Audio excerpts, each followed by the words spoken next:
Okay, so picture this. You're at the park, and there's this dog that just came out of the lake, Hmm. and it's just shaking water everywhere. Yeah. You know, we've all seen the classic wet dog shake, Oh, right? yeah, definitely. But do you ever, like, stop and think, like, why do they do that? Right. And how do they get so dry so Yeah. fast?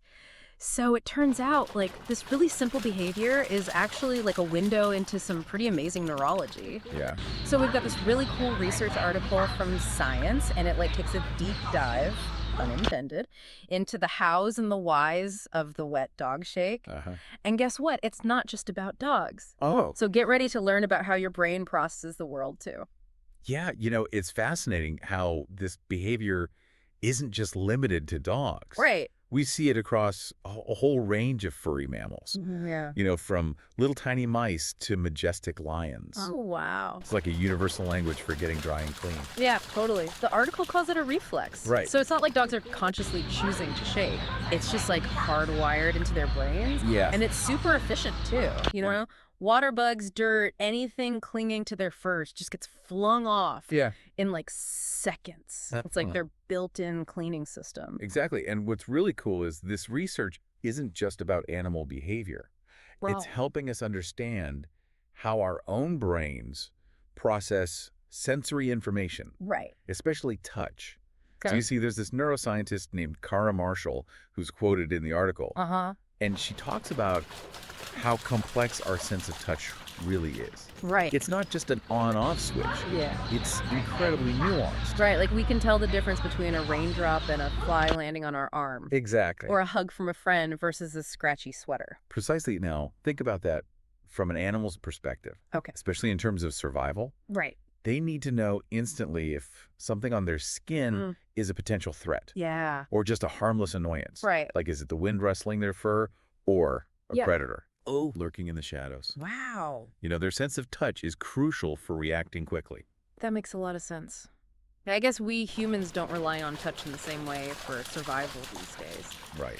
But I bet we'd miss it if we didn't have that nuanced sense of touch. Actually, imagine trying to pick up an egg Yeah. or thread a needle without being able to feel those subtle changes in pressure. Right. We'd be pretty clumsy. Okay, so how does this all work? What's Yeah. going on under the fur, so to speak? Well, at the heart of this incredible sensitivity are these tiny sensors called C-fiber low threshold mechanoreceptors, Okay. or C-LTMRs for short. C-LTMRs. Okay. Yeah. That sounds pretty technical. It is. Can you break that down for me? Yeah, so imagine each hair on your arm is like a tiny lever, Okay. and at the base of that lever is a C-LTMR. Uh-huh. Even the slightest movement of the hair, Right. whether it's a drop of water or a pesky mosquito, triggers that sensor. Okay. And it sends a signal to the brain saying, hey, something's here. So it's like an early warning system. Yeah. For anything touching the skin. Right. That's pretty cool. But the article mentions a surprising difference Ah, in how these C-LTMRs function in humans versus animals. right. What's that all about? Well, it turns out that in us humans, Yeah. these receptors are often associated with pleasant touch. Oh. So think about the feeling of a hug, Uh-huh. a gentle caress, Right. or someone stroking your hair. Yeah. It's those feel-good vibes, that sense of comfort and connection. But for animals, it's not about feeling good. Right. For them, C-LTMRs are more about detecting potential threats Okay. or irritants on their skin, Gotcha. anything that could be harmful. So the same type of sensor, but wired for different purposes depending on the species. Exactly. That's amazing. But how did scientists figure out that these C-LTMRs are actually connected to the wet dog shake? Well, they couldn't exactly ask a dog to shake on command for their research. Right. So instead, they devised a clever experiment using mice. And they put drops of sunflower oil Mm-hmm. on the mice's backs, specifically around their necks. And did they start doing the wet mouth shake? Exactly. Almost all the mice instinctively shook off the oil within seconds. Oh, wow. But here's the key. They genetically modified some of the mice Okay. to have fewer C-LTMRs. Ah, so they could see if it made a difference in their shaking behavior. Right. That's clever.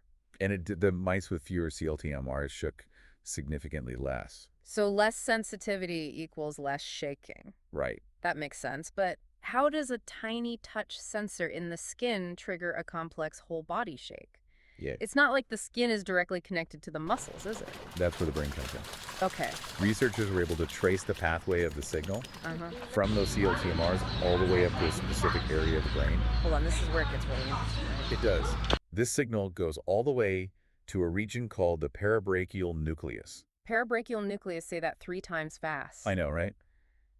So what exactly is this parabrachial nucleus? Okay, so Does it have something to do with shaking? you can think of it like a central processing unit for sensory information in the brain. Oh, okay. It's constantly taking in signals from all over the body, Yeah. touch, pain, temperature, Uh-huh. and then like helping the brain decide how to react. So like the brain's command center for figuring out what all those sensations mean? Exactly. Yeah. And in the case of the wet dog shake, Yeah. the parabrachial nucleus is likely playing a key role Okay.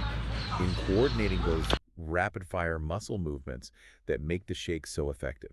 Yeah, it's kind of mind-blowing when you think about it, right? Yeah. This seemingly simple shake actually involves like a whole chain of events Right. happening in the brain and body. Absolutely. But here's where it gets even more interesting. Okay. To really confirm that this brain region was involved in the shake, Mm-hmm. researchers used this incredible technique called optogenetics. Optogenetics, that sounds super high-tech. It is. It is. Risky. Okay, so it involves using light to control the activity of individual neurons in the brain. Really? Yeah. So you could think of it like having a tiny remote control for specific brain cells. Oh, wow. And by shining different colors of light, Mm. they can either activate or deactivate those neurons. Whoa, that's wild. They can actually turn brain cells on and off with light. Yeah, it's pretty amazing. So what did they find when they used this optogenetic technique on the mice? Okay, so remember those mice that had the sunflower oil on their backs? Yeah. Well, when they used optogenetics to deactivate specific neurons in the parabrachial nucleus, guess what happened? They stopped shaking. Exactly.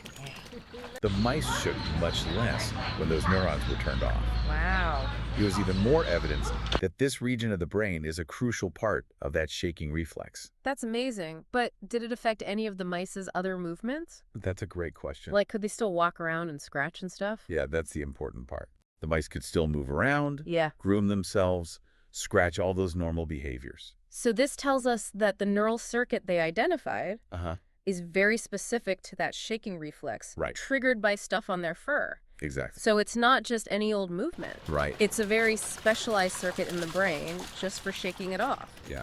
That's incredible. Okay, so we've got these super sensitive sensors in the skin Right. sending signals to a specific part of the brain, Yeah. which then tells the muscles to shake, shake, shake. Uh-huh. But why should we care about all of this? What's the bigger picture here? That's a great question. This research is giving us a whole new understanding of how our brains, Okay. and not just animal brains, Right. process sensory information and turn it into complex actions. Okay. You know, think about it. A simple shake is actually a highly coordinated event Right. involving multiple muscle groups firing in a precise sequence. Uh-huh. It's like a perfectly choreographed dance, but for getting dry. I love that analogy, a dance for getting dry. I know, right? So what are some of the implications of this research? Okay. Where could it lead?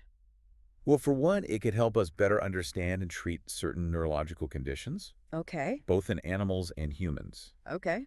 The article mentions something called twitch skin syndrome in cats. Oh, wow. I've never heard of that. Have you not? No. Okay, so it's a condition where the cat's skin ripples and twitches involuntarily, Mm-hmm. almost like they're constantly being bothered by something on their fur. Oh, wow. That sounds really uncomfortable for the cats. It can be, Yeah. and it's often quite distressing for them. Yeah. And so researchers are now wondering if overactive C-LTMRs could be a factor in this condition. So are you saying that those touch sensors might be sending too many signal to the brain, Yeah, causing the muscles to twitch uncontrollably? that's one possibility they're exploring. Okay. And if it turns out to be true, Yeah.